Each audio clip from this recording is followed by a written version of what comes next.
Raghu longer نے اونتی پورہ Ms اسپتال کا دورہ کیا. انہوں نے تعمیراتی کام کا جائزہ بھی لیا. اے ڈی سی اونتی پورہ اور دیگر محکموں کے افسران بھی موجود رہے.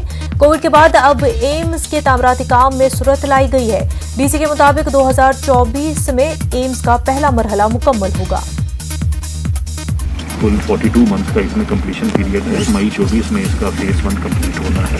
آپ دیکھ رہے ہیں میرے پیچھے زور شوروں سے کام چل رہا ہے. دیکھ رہے ہیں 4 لین جو اپروچ روڈ ہے اس کا پورا رائٹ آف وے ہم نے دے دیا ہے. پیچھے ڈیمولیشن ڈرائیو بھی ایک چلائی گئی اور پورا ایکسیس ہم نے دے دیا ہے.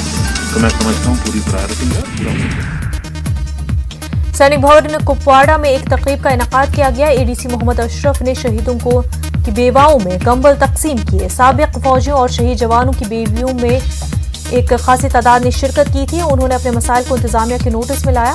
اے ڈی سی نے مسائل کو حل کرنے کا یقین دلایا. گریز میں فوج کی جانب سے سابق فوجیوں کے لیے ایک پروگرام منعقد کیا گیا. 109 ماؤنٹین بریگیڈ کے کمانڈ مہمان خصوصی تھے. لاہور بٹالین کی جانب سے منعقدہ اس پروگرام میں گریز میں تعمیر و ترقی اور سیاحت پر بھی تبادلہ خیال کیا گیا.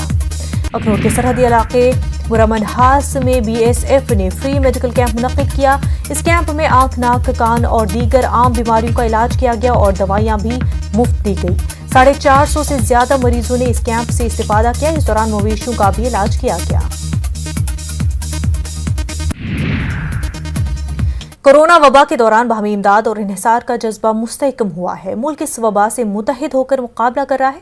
ٹیکہ کاری کے اعلان کے بعد ہم بہتر تعاون کریں جس سے ہم کورونا کو مات دینے کی جانب قدم بڑھا سکیں. نیٹ ورک 18 اس مہم پر حق قدم پر آپ کے ساتھ رہے گا. جب تک سبھی محفوظ نہیں ہوتے تب تک کوئی بھی محفوظ نہیں ہوگا. اسی سوچ کی بنیاد پر ہماری مہم سنجیوانی کا مقصد یہ یقینی بنانا ہے کہ ویکسین پانا سبھی ہندوستانیوں کا حق ہے.